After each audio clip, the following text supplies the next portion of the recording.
白米红炮台，绕过海涌起落，山尾啊，远远光来一门鼓炮，报说白色鞋仔内的幸福。幸福小可动声，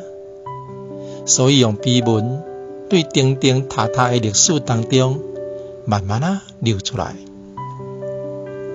阿母少女时代，捌如红毛的记忆，嘛捌绑一条长长的头鬃尾，曲曲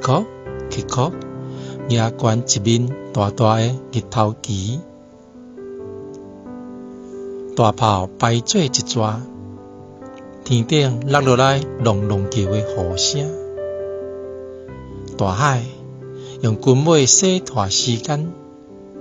看深绿的船啊，一只一只小连线靠家，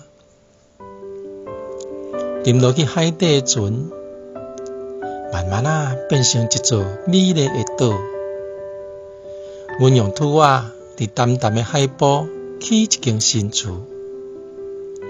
阿母将一双绣花鞋交付我，白色鞋仔内两张熟悉的面，徛伫海边，收藏灯塔的落日。